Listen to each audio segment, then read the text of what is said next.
Hello and welcome. Let me get my glasses on. I'm Steve Clemens, editor-at-large at The Hill. Thanks for joining us today for our Future of Jobs Summit. I'd like to thank our sponsor, Nokia, for making this timely event and these discussions possible. While the events of layoffs and furloughs caused by the COVID pandemic are certainly going to shape the foreseeable future, the long-term prognosis for the American workforce will largely be determined by a revolution in communications, data, automation, and other factors. The pandemic helped spark a mass shift to digital tools and communications that will accelerate the deployment and embrace of new tech platforms powered by big data, Internet of Things, IoT, 5G, and AI. This transition comes packed with opportunities and risks for the American workforce that will reward those fluent in these new modalities and will require others to upskill to align with the new opportunities that this future will generate.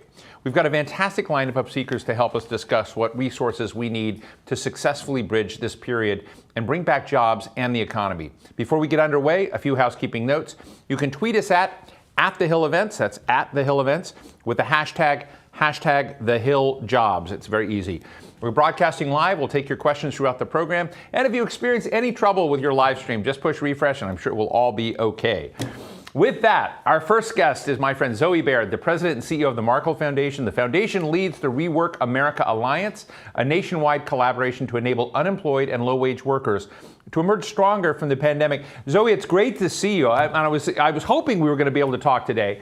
Let me just ask you, we have seen so many changes in, I guess, the social contract over work and the workplace. Some horrifying things revealed, like, the way a pandemic hits America, hits it very unevenly, hits, black and brown communities, hits very previously impacted communities worse. But it's also given us more nimbleness, in how we think about connecting to work through technology platforms. I know that you've been thinking about this topic for a very long time. What are the parts of the story that worry you that we need to fix? And what are the parts of the story we should be heartened by? Well, Steve, thanks for having me with you and for the program you're doing today, because it's so important. As workers are coming back into the labor market from the pandemic, they are finding a labor market that's permanently changed. The kinds of things that you referenced in the digital economy have really been accelerated by the pandemic, whether it's from e-commerce or remote work for those who are able to work remotely. And it's really hammered low-wage workers who, as you note, are heavily people of color. And I would also note with a limited post-secondary education, and that's a key part of this. There are about 5.8 million workers from low-wage roles unemployed who don't have a four-year college degree. And that's about 63% of the unemployed in February. So it's a big part of the challenge that we have, and a very significant part of those are people who are black and brown. I would also note that other jobs are also being disrupted as we move to a clean energy economy. So we have other objectives other than the rapid deployment of a digital economy that is affecting people's opportunities. You are leading this Rework America Alliance, and I know that our current Secretary of the Veterans Administration, Dennis McDonough, was one of the people that helped you work in this arena. What are the big highlights of that alliance? And, can you share with our audience where they can go to learn more about what you're putting on the table to help these workers that are struggling right now? Sure. The Rework America Alliance, we formed at the time of COVID. As you said, we'd already been working on these challenges of getting people into better jobs. And the Alliance is made up of civil rights organizations like the National Urban League and Unidos US and National Partnership for Women and Families. It's made up of big companies, Microsoft, Zurich, CVS. It's made up of nonprofit organizations. And what we're really focusing on are two things that matter a lot. One is that people who have lost their jobs have a lot of experience that's needed in the marketplace. For example, people who've been hotel customer service representatives have the consumer relations and basic computer skills that make them great candidates for growing fields like IT support specialists. So we're working to get employers to hire people from this broader labor pool of people who don't have the traditional experience or the traditional degrees from which they've hired in the past. And there's a lot of interest by employers in diversifying their labor market, and they understand the need. So we're really trying to push this hard. Another area of our work, which is just enormously important, is we need to invent the adult training system of the digital economy. The Biden administration today put out a very bold plan to invest in adult training and learning. My own father was a labor leader, and I recall as a girl going to the union hall where the men, and they were all men then, would come in when they were in between jobs and would get training.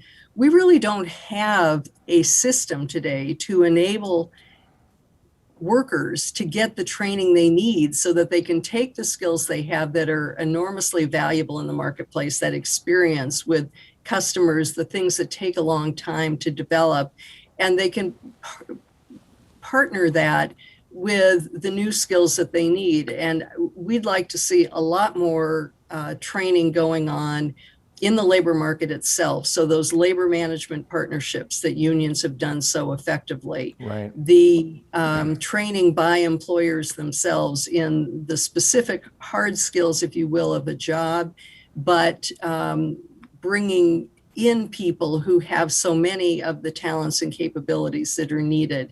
And then as we're beefing up and building out government-supported training, we need to do that in public-private partnerships so that employers are connected into the training and the investments that the government's making actually lead to better jobs with better wages. I love what you just shared with us on various dimensions of training, but adult training, because really is you're talking a little bit about lifelong education, lifelong training, and really shaking up how we think about credentialing and, matching skills with employment, which is not a topic that gets as much airplay as I think it is. We have a question actually on this from Alan Cobb. He's president and CEO of the Kansas Chamber of Commerce. He says, how do educational institutions from K through 12 to tech and higher ed need to change? So I would just ask you, how can we disrupt this so that we get more of what you think we need to get to? Well, we have been very reluctant to take big steps here. And now I think there is the willingness on the part of employers, many of whom can't get the talent they need. And I could tell you, many jobs where you would think that people would be rushing to do those jobs, but we don't know where to look for that talent. So, one of my examples of this and the change in the digital economy and how we need to think about the people who are candidates for these jobs is that the guy who learns to take apart a car engine in his neighbor's garage is a fabulous candidate to repair robots. So employers need to understand that. We're in our alliance and others are trying to put a lot of information into the market so that employers can see that there are people that they have not traditionally looked to for jobs who are great candidates, and that they are able to then understand how to get people in and get them the training that they need on the specific machine or the specific process. Right.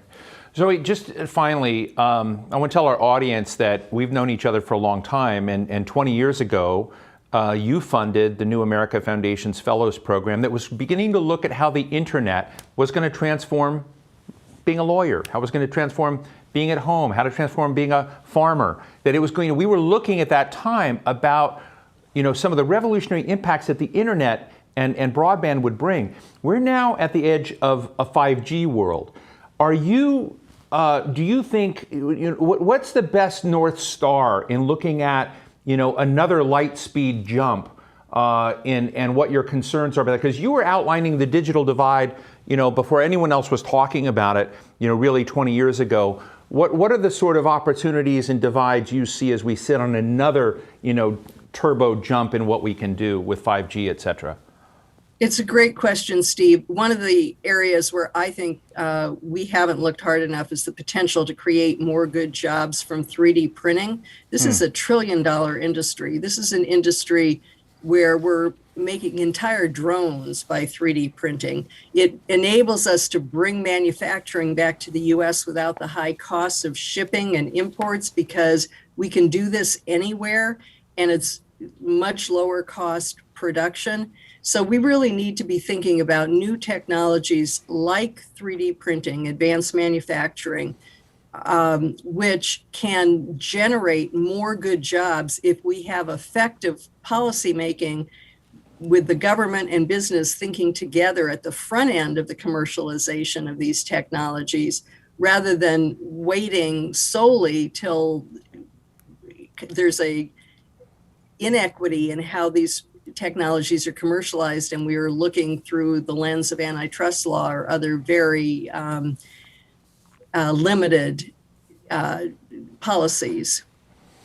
Well, Zoe Baird, President and CEO of the Marco Foundation, I always enjoy our discussions. It's great seeing you today, and thank you for applying so much brainpower and resources to thinking through these gaps that we have as we approach the jobs of the future. Thank you so much. It's great to be with you, Steve. Thank you.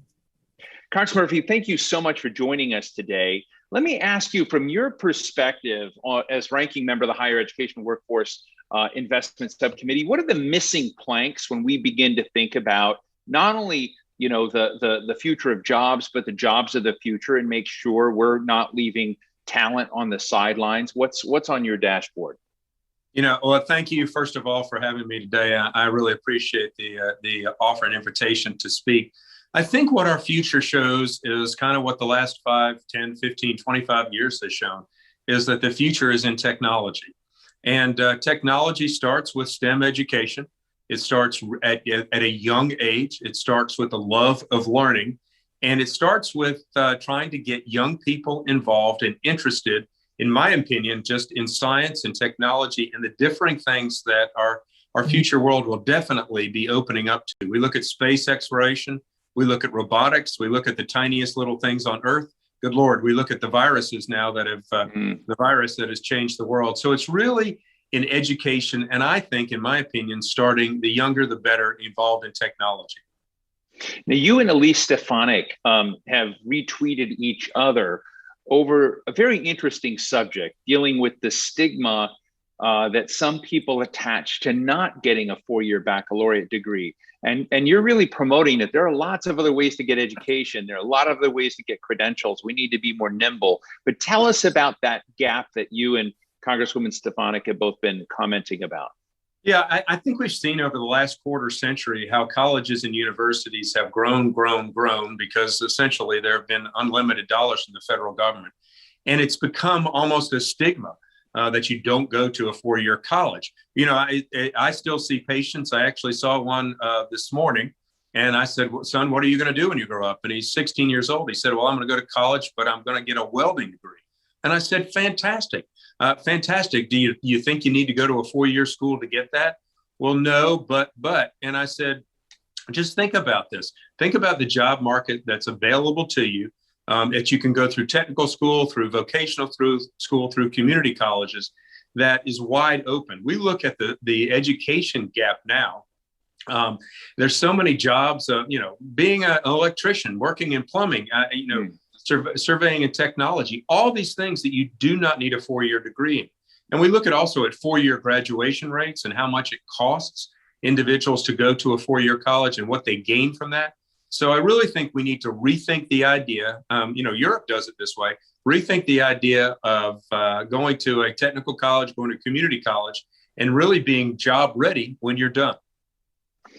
The Biden administration is pushing hard to get a major infrastructure bill that it connects to climate, that it connects to jobs. What do you like about the bill, and what do you dislike about the approach on jobs? Well, I like the idea of infrastructure. I do. I mean, this is important for our nation. You drive across the highways and byways, and you see roads that are in disrepair. You see, bridges that need repair. We need more rail lines. We need a lot of things to help us go from A to B and help commerce go from A to B. And that's what the definition of infrastructure has historically been. What I do not like about this bill is that they've invented what the word infrastructure means. They've changed the adaptation basically to be anything on their particular political wish list. I mean, I look at this these days and I can say, okay, well, it's a phone. Well, by infrastructure, the new definition, that could be a Christmas tree. And that's not right for the American people. I also don't like the cost. You know, guys, we have spent literally trillions, and that's with a T, trillions, trying to keep our country on level playing field now. And we are literally printing money that we do not have, and we're doing it on the backs of our children and our grandchildren. What we need to do is, in my opinion, I'm a surgeon. I like a surgical approach to things, that we're actually fundamentally logical in our thinking on how best to create jobs for the economy, how best to create things that our nation needs for infrastructure, not just a liberal wish list, in my opinion, of climate change issues that really, in my opinion, in a lot of ways, are going to do very little for climate change and will actually hurt this nation's economy and hurt this nation's ability to defend itself against enemies we have abroad. Part of the Biden administration's posture and commentary on creating jobs is creating good union jobs. How do you feel about that nomenclature? Well, the unions are dying. The unions are dying because they've been seen as an inefficient way and a very heavy way of trying to run business. Let's just let's pull back our economy 16 months ago. We had the greatest economy that this nation has seen since essentially post-World War II. That was not done because of government spending. That was not done because of unions. That was done because of private enterprise and the workings of the small businesses, the companies that were feeding demand. We had such a low unemployment rate. And now, because of President Biden's especially and Vice President Harris's initiatives, we're paying people to stay at home. We're paying people to stay at home now when the economy should be starting back up again. We don't need the government in the way. In fact, we need to get the government out of the way because the government right now, in my opinion, is keeping our businesses from starting back up again. I hear from employers time and time, 3, 4, 5, 6 times a day, they cannot get people back to work. We don't need unions to further restrict the ability of businesses to give people good jobs, which they had before. Just being in a union doesn't make you have a good job. We had very, very good jobs 16, 18 months ago. The unions are literally just going to create a middleman network and get in the way. And I personally think I am personally against that. Congressman, one of the things I've been interested in, and President Trump in part kicked it forward, which is by looking at the nation's incarceration rates, particularly of young Black and brown men, but it kind of goes abroad beyond that. And, part of the question, I talked to Johnny Taylor, who's head of the Society for Human Resource Management. And Johnny, who worked with the Trump administration, said, we've got to find an algorithm. We've got to find an approach that gives people that have been previously incarcerated another chance, and that just doesn't leave them out of the system. Otherwise, you end up, creating these vicious, repetitive circles. Well, how do you feel about that? I mean, you're one of the states that's really impacted by this. Do you think we need to create the scaffolding and platforms for sort of a second chance economy? I don't think necessarily. I don't think not only can we, but we must. We cannot let these individuals, because they made one mistake in their life, literally pay for it with the rest of their lives. We have to offer people second chances. But even more than that, we have to go back and prevent them from having that first chance. And I think it has to do a lot, to be very honest with you, with single parent homes, without good male role models, without good parents that are pushing education as a tool. When you're a single parent and you have a couple children, it's really hard after a hard day of work to worry about education. But education is the foundation for us to not be for individuals to not be incarcerated, to have good jobs and have a futures. It's really sad when these kids drop out of school and the only membership that they get part of is unfortunately is a gang, and that's oftentimes sadly enough turned into criminal activity. So yes, we can and we must offer these individuals a second chance at life. But I say even more importantly, let's get to them before they ever make their first criminal activity. Let's get to them so that they're on a good pathway to lead their entire life as a good, productive citizen of our country and lead a happy, affordable life. Let's do that first. But at the same time, we really have to help with those who have been in jail so that they can come back and be productive members of society. You know, another person that we have in today's program is Jim McKelvey.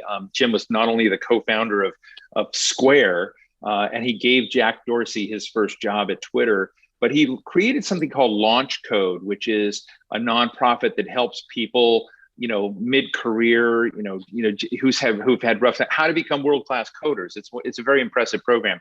But when you get to this question, I've always been fascinated with workforce training. How do you take people where they're at? You know, get a decent program. Now, companies like AT&T and Bank of America and others, they've got training programs. They talk to you. What are the gaps? What do they need the federal government or the state governments or community colleges to do that they're not doing to create a richer and more constructive workforce training ecosystem, if you will? Yeah, there are many different facets of that, because I think the mission of community colleges is a lot different than universities, colleges per se. But what we have to do is, as colleges and universities, we actually have to listen to employers. What do they need? I'll go a little bit on some of my rants with universities. We have so many majors in these universities that are great for educational knowledge, but they have no application out in the real world to getting a good job. You know, those subjects are important to study. We all want a broad education, but they don't have to be majors. And I think that's one thing that our universities have done a terrible job with, in my opinion, over the last 10 or 15 years, in creating majors that have no employment outside of once they graduate, other than going off and teaching the same thing at another university, which is a self-propagating disaster. Community colleges, for example, need to look at their communities. What do their communities need? Do they need welders? Do they need nurses? Do they need ultrasound techs? I live in a very rich medical environment. We very badly need nurses, ultrasound techs, those type of individuals that can help in the medical sphere. But community colleges tend to have a much more regional need, and they need to develop programs. You know, we can't have manufacturers come into a region and expect them to come into a region like we like them here in Eastern North Carolina, but not have a good workforce. And most of those workforces will come from community colleges. And so really it's a two-way street there. It's communication of community colleges listening to what's needed by manufacturing and their local employers to be able to put those programs in place so that we do have good programs for people to be employed with in the future.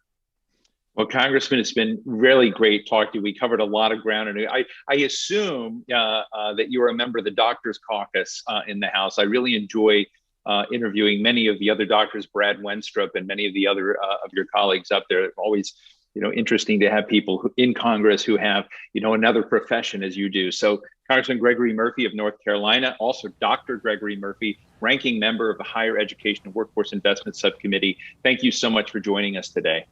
Great. Thank you so much. I hope everyone has a great day. Thank you. So again, that was Congressman Greg Murphy of North Carolina. He's a ranking member of the Higher Education Workforce Investment Subcommittee. And I had the opportunity to interview him a few days ago, which is why I had a different color shirt on. Moving on, the pandemic has accelerated existing trends in remote work, e-commerce, automation. But what about work that can't be done remotely? How do we best support this segment of that workforce? Ai-jen Poo is the co-founder and executive director of National Domestic Workers Alliance. She's one of my favorite people, and I have to tell you, I just have to say this to the audience, I rarely, get effusive about anyone I interview, but she's actually working with the people who are taking care of us, taking care of your parents, taking care of your brothers and sisters.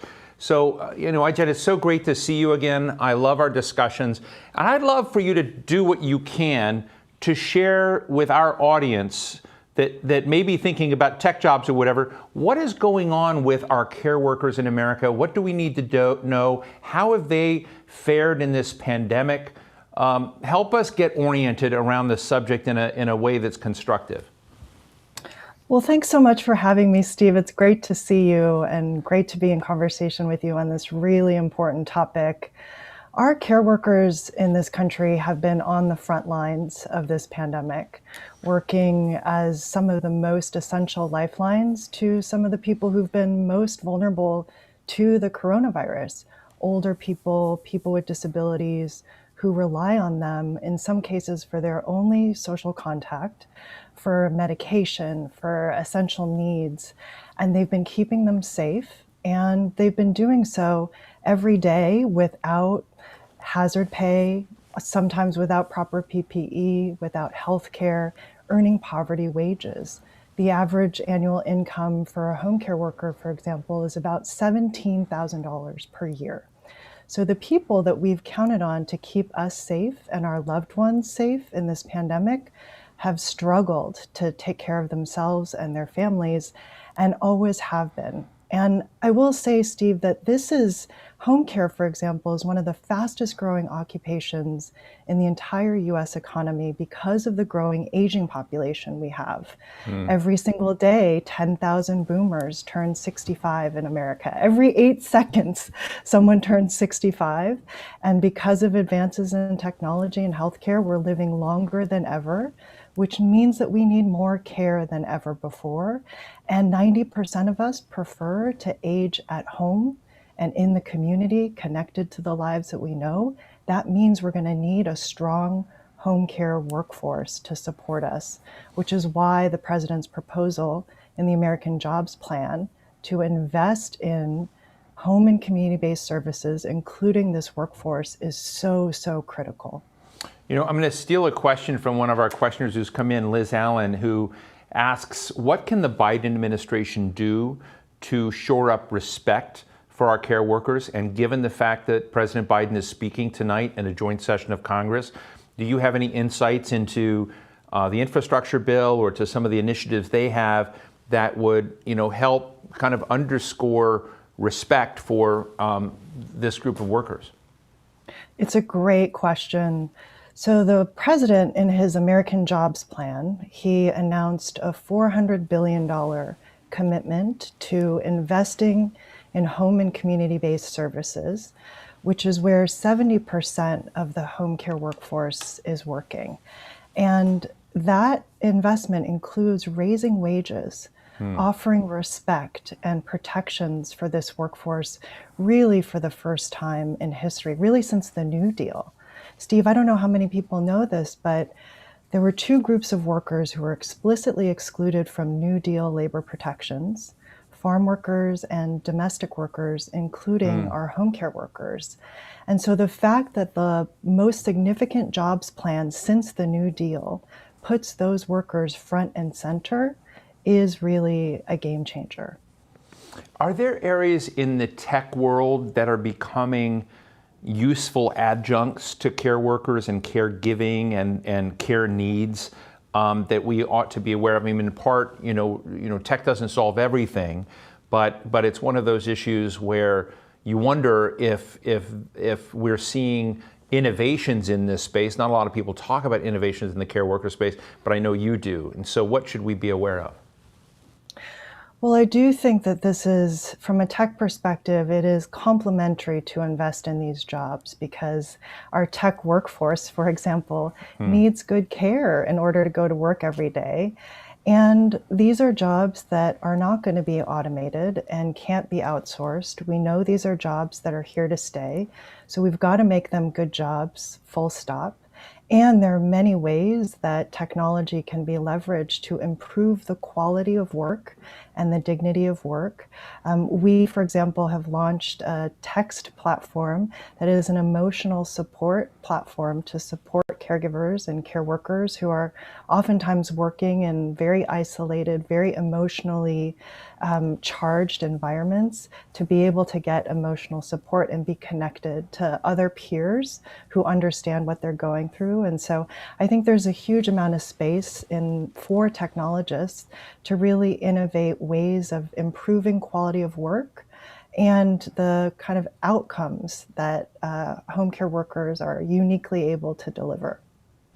Yeah, I also want to ask you something, and I know we hadn't talked about this before, but I was recently speaking with Senator Debbie Stabenow, who has invested a lot. She and Senator Blunt have done a lot, particularly in maternal care, but mental health and maternal care, mental health and getting the foot in the door. And there's such a, I don't know, I'm just be honest, there's such a kind of dereliction in my view of, responsibility on the mental health front. But mental health also goes, in this arena of caring for people with those in need.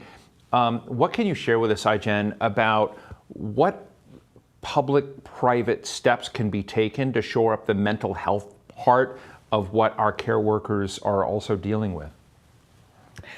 Well, a lot of this has to do with the incredible stressors, not just that professional care workers face, but also family caregivers.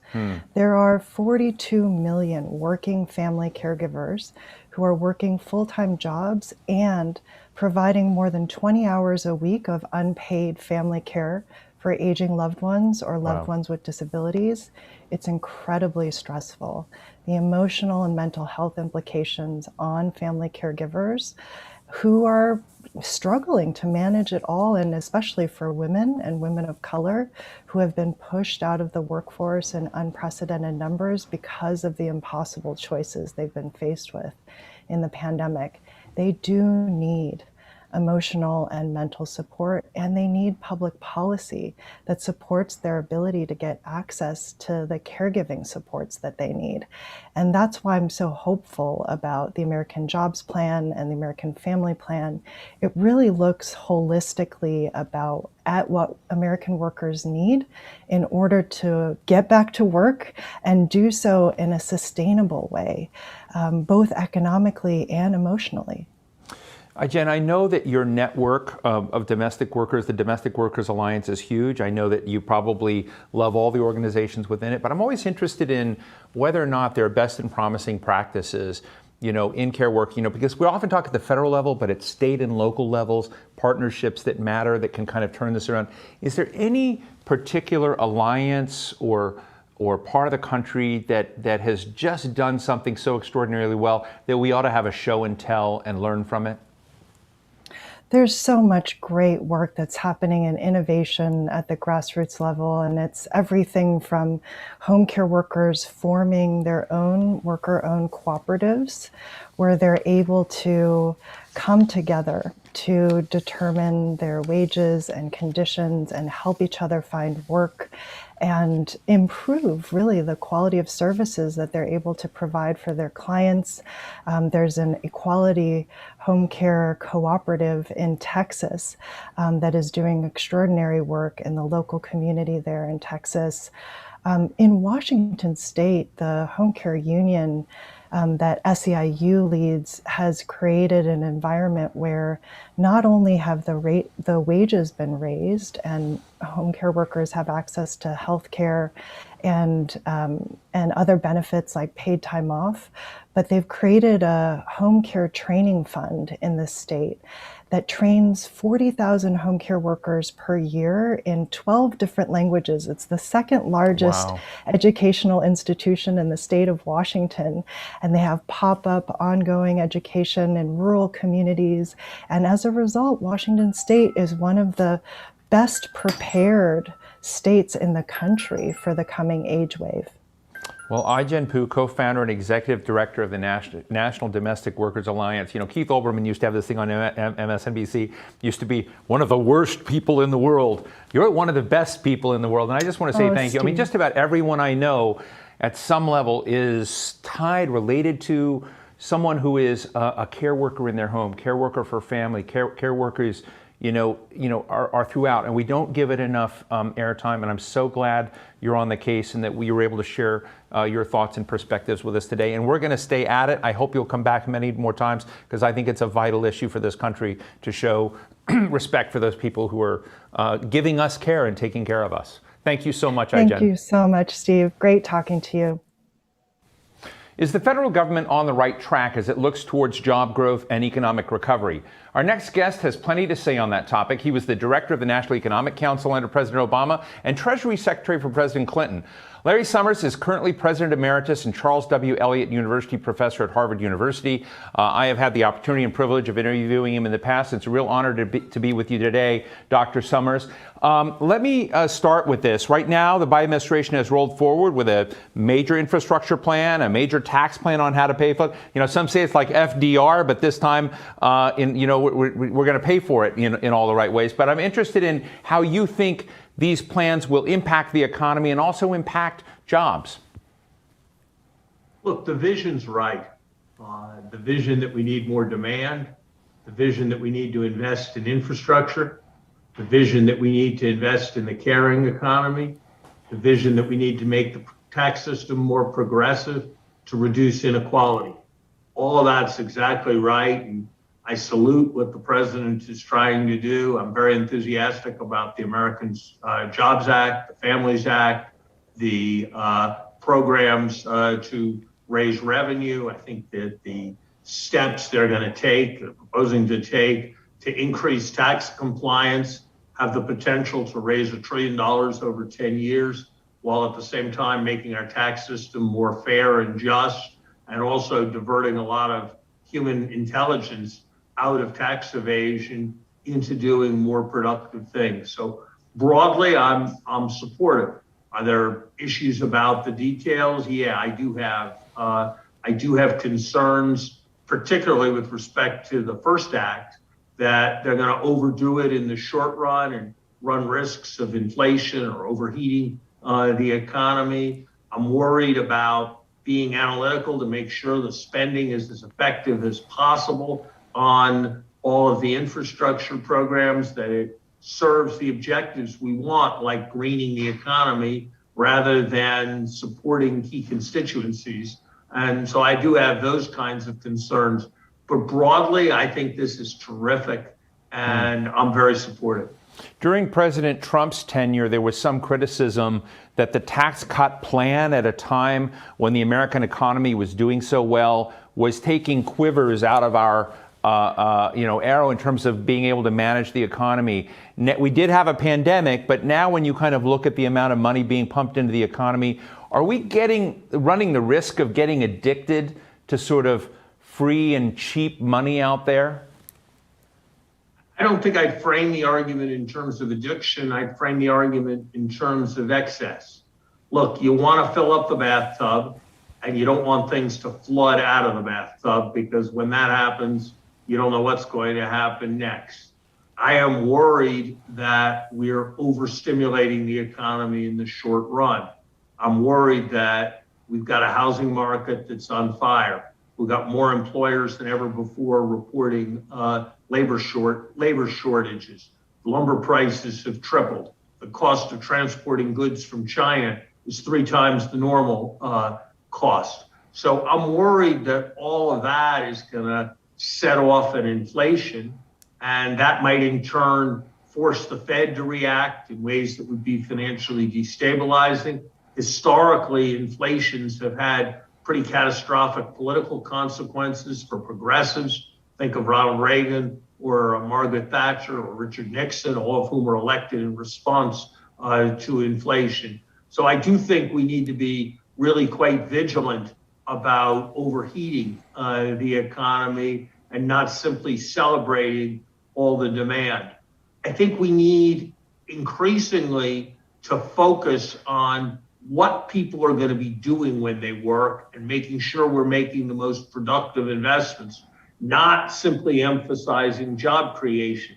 We're headed into for the next year or two, I think, an economy that's going to have some real labor shortages.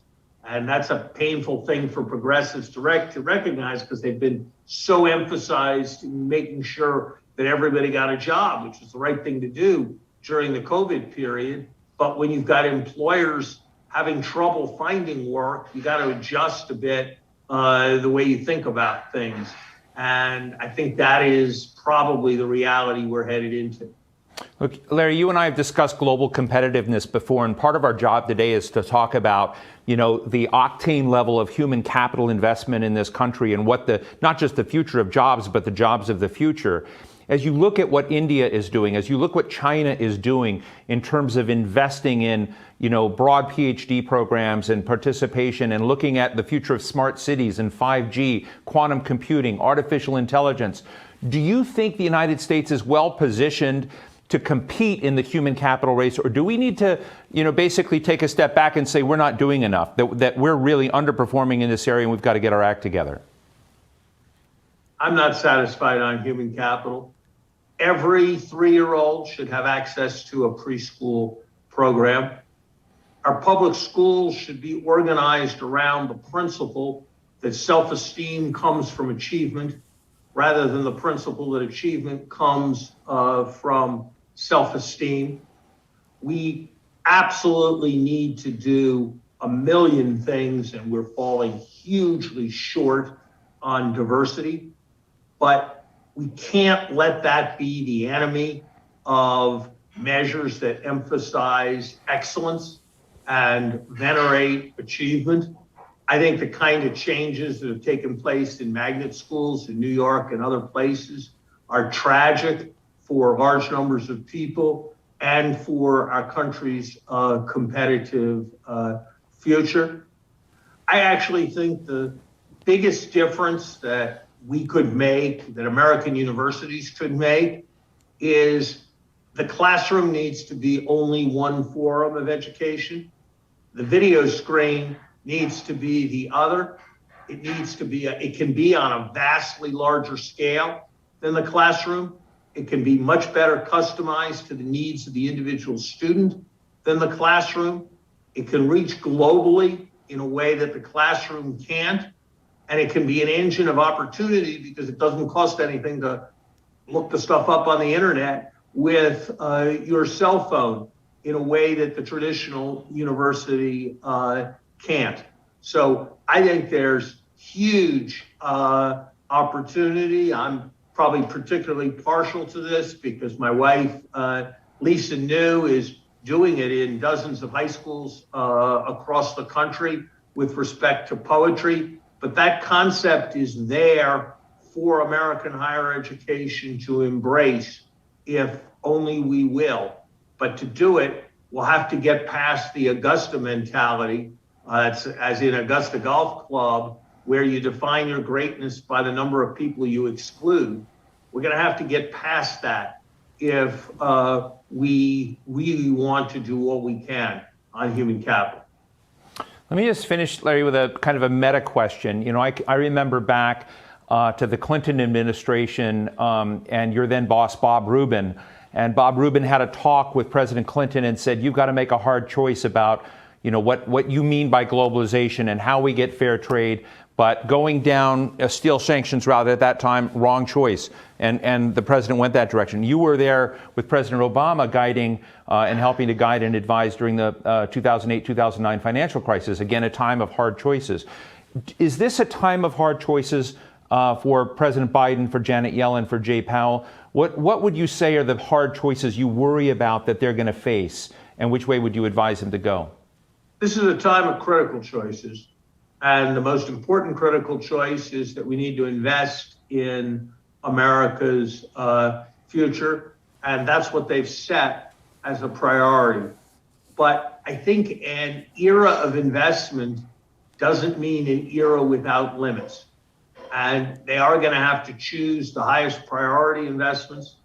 They are going to recognize that we can't have more spending in every category, that the economy is not infinitely expandable, and you have to make some critical choices. And frankly, I was disturbed in the American Recovery Act that the method seemed to be everybody get what they want, and nobody was setting the highest priorities. I hope we'll do better. I think we'll do better as a country as we legislate the Jobs Act and the Family Act. But the impulses there are exactly right. Well, Dr. Lawrence Summers, former Secretary of the Treasury, President Emeritus of Harvard, and the Charles W. Eliot University Professor at Harvard University, really appreciate talking with you again today. Thanks so much for your thoughts. Good to be with you, Steve. As companies meet current challenges and strategize for what's next, how should they be thinking about their workers? What approach could lead to a diverse and inclusive workforce? To answer this question and more, we're joined by Rosanna DeRuthi, the Vice President of Diversity, Inclusion, and Belonging at LinkedIn. I'm told she's the person who matters there. Rosanna, it's great to have you with us.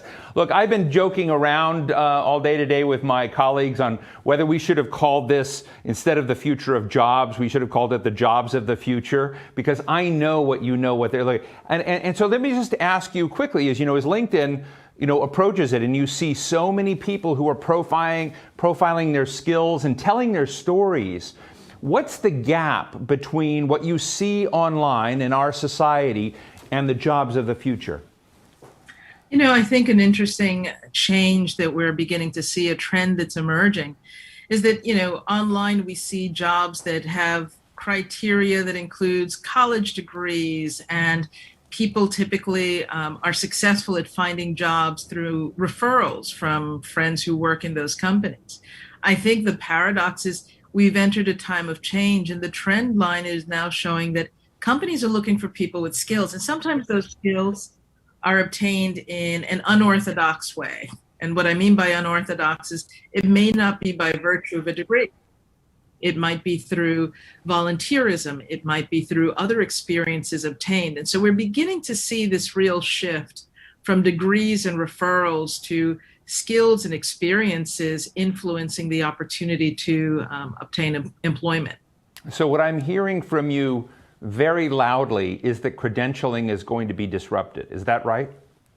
I think it will be. And I think companies recognize it's a really important capability to be able to not only employ talent that has the skills, but for those companies that are committed to diversity, inclusion, and equity, it's a way of opening the talent pipeline and being able to access individuals who historically have been marginalized or disadvantaged because they haven't had the pedigree. They may have the degree, but it might not be from an Ivy League school. And so the real opportunity is the playing field can be leveled with talented people gaining access to opportunities that previously weren't available for lack of a degree from particular institutions or for lack of a connection who is already in that environment. Rosanna, some years ago, I was out in the Bay Area and we were doing a program looking at why high-tech companies were lagging in gender equity, why they were lagging in bringing in people of color into the job track in their companies. And I met a bunch of people that had your similar role in diversity and inclusion. And I asked them at a private dinner, how many of you are fig leaves and how many of you have real traction? And honestly, the reaction shocked me. About half of them said, we're not yet getting traction. We're here as symbols or ornaments, but we want to have traction. What is your counsel? Because I know you care deeply about this subject, to those people who are trying to create an inclusive workforce, from going from something ornamental to having traction in their firms and changing the equation when it comes to a genuinely inclusive work environment. You know, it's such a wonderful question. We certainly have seen the change, perhaps the environment of the last year with the pandemic, you know, certainly with the highlighted focus on social inequities and racial injustice. I think companies have experienced a moral reckoning of sorts around what role are they playing to be a part of the solution and not just contributing to the problem. And so the real benefit for individuals in my role is that this isn't something that companies do because it's philanthropically appropriate or politically correct. This is something companies need to do because it's essential for how we restore and how we build our economy, how we ensure that we're creating opportunity for everyone. A recent Federal Reserve of San Francisco report indicated that full employment for people of color and women would add more than $2 trillion to our GDP. Those aren't small numbers by any stretch of the imagination. And so corporate economic growth is largely driven by participation of a qualified labor force. And that workforce is out there. It's now up to companies like ours to really ensure they're creating that opportunity. And for my peers in the industry to recognize that opportunity comes with great talent, not always geographically in proximity to the Valley itself. And so, you know, one of the benefits of having people working from home is that companies have learned that they too have the skill to adapt to a workforce that's a remote workforce. That opens the doors for untold numbers of people who historically haven't worked for tech companies in the Valley because they don't live in proximity to Silicon Valley. They may live in the southeastern United States. They may be living in, you know, the central part of our country. It's a real opportunity to grant opportunity and create talent pipelines where they haven't historically existed for an industry like ours. That's great counsel. the Biden administration is coming forward with a very, very big infrastructure bill. And by way of what I can see here, it looks pretty popular even with both parties. So we're going to have a lot of money spent in America, and a lot of it's going to be on infrastructure. A few years ago, when I talked to your then CEO, now Executive Chairman Jeff Weiner, he talked about the importance of people looking at LinkedIn as a storytelling opportunity, particularly for middle skill jobs. And it was very different, video and other ways to show what people's life experiences are, which I know is important to you. As we've now gone through this pandemic, are there shifts in the storytelling frame that you can share with us that are important as we have so many people going to be going into those new opportunities? Yeah, I think there is. I don't believe candidates have ever had a greater opportunity to control their own narrative, to be able to tell their stories, whether it's the video CV, as we now begin to see on LinkedIn, whether it's the ability to create the storyline around your profile, what your skills are, what your portfolio consists of. And I think for employers, the benefit also comes in the ability to have access to powerful tools like the ones we provide at LinkedIn. Our LinkedIn Talent Insights product provides companies with an opportunity to see, workforce gender representation and assess how their own gender representation compares with the opportunities and talent possibilities in their addressable markets. The use of LinkedIn Recruiter, really enables organizations that are conducting searches to actually be able to build a profile that's representative in gender results. And that balanced representation, if you are looking for an individual who is a financial analyst and there's a 50-50 split by gender, you can actually get your representative results accordingly representing gender in equal measure. And that's a real difference for recruiters who historically have struggled to build pipelines that are gender balanced or to build diverse slates. And then ultimately, I think, someone who was a recruiter previously, we struggle with how do we help companies prevent biased perspectives? And we now have the capacity in our own recruiter administrative tool to turn off the profile view that shows photographs. And with that profile anonymization capability really allows the ability to focus on the skills rather than focusing on the imagery that I think companies have often defaulted to in identifying the talent that they bring into their pipeline. Skill assessments.